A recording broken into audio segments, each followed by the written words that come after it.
Bangla cinema ইন্ডাস্ট্রিতে সর্বশেষ তথ্য পাওয়া মতে এখনো পর্যন্ত সর্বোচ্চ আয় করা সিনেমার লিস্টে একটা সিনেমা রয়েছে, যে সিনেমাটা রিলিজ পেয়েছিল 1989 সালে। আসসালামু আলাইকুম। এখন আমি কথা বলবো বাংলা সিনেমা ইন্ডাস্ট্রির সর্বোচ্চ আয় করা 5টা সিনেমা নিয়ে। দয়া করে পুরো ভিডিওটা দেখবেন এবং অবশ্যই আমার চ্যানেলকে সাবস্ক্রাইব করবেন। শুরু করার আগে একটা কথা বলে নেই, আমার লিস্টে 5 নম্বর যে সিনেমাটা আছে, হয়তো বা অনেকেই বিশ্বাস করতে পারবেন না যে এটা সর্বোচ্চ আয় করা সিনেমার তালিকায় এখনো পর্যন্ত রয়েছে। তো যাই হোক, বেশি কথা না বলে চলুন মূল ভিডিও শুরু করি। যদি বাংলা সিনেমা ইন্ডাস্ট্রিতে আমি সর্বোচ্চ আয় করা প্রথম সিনেমাটার নাম বলি, তাহলে সেটা হচ্ছে তুফান।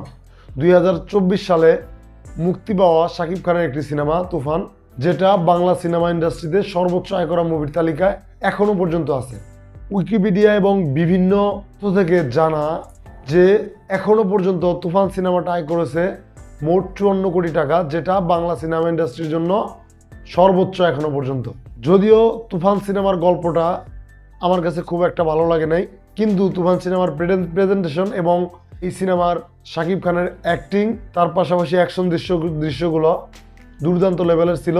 এখন যদি আমি দ্বিতীয় সিনেমার কথা বলি, তাহলে বাংলা সিনেমা ইন্ডাস্ট্রিতে দ্বিতীয় সর্বোচ্চ আয় করা সিনেমাটির নাম হচ্ছে বরবাদ।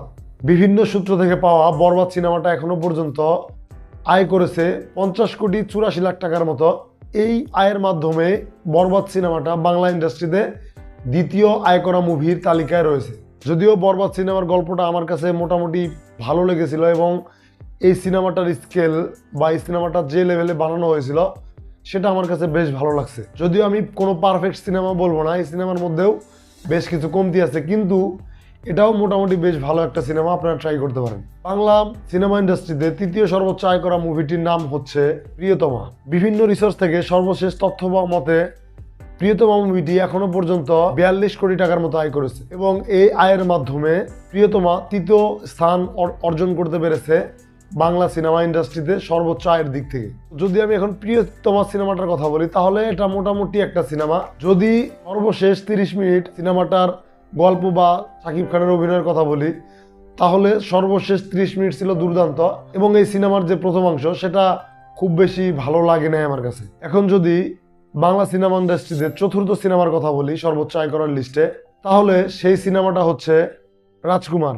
রাজকুমার সিনেমাটা এখনো পর্যন্ত 26 কোটি টাকার মতো আয় করেছে এবং এই আয়ের মাধ্যমে রাজকুমার সিনেমাটা বাংলা সিনেমা ইন্ডাস্ট্রিতে চতুর্থ স্থান অর্জন করতে পেরেছে সর্বোচ্চ আয়ের দিক থেকে। রাজকুমার সিনেমার গল্পটা মোটামুটি ভালোই ছিল, এটা আমার কাছে খুব একটা খারাপ লাগে নাই। যেহেতু এটা ড্রামা টাইপের একটা সিনেমা, এর গল্পটা খুবই সাধারণ এবং সাবলীল এবং এখানে শাকিব খানের অভিনয় ছিল বেশ ভালো।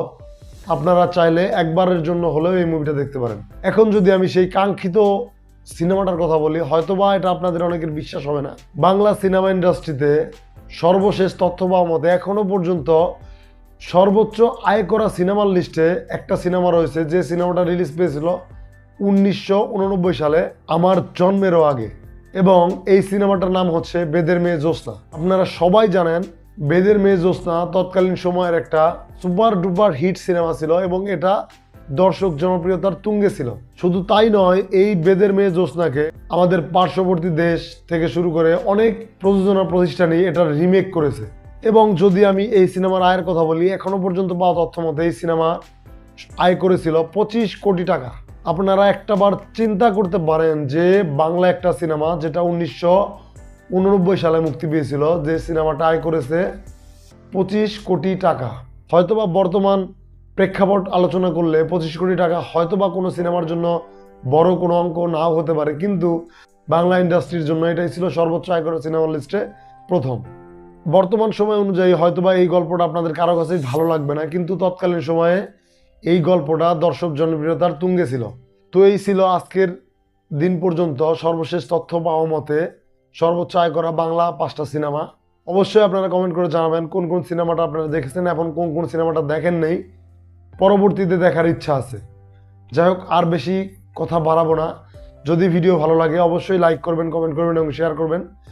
আমার চ্যানেলকে সাবস্ক্রাইব করতে ভুলবেন না। সবাইকে ধন্যবাদ।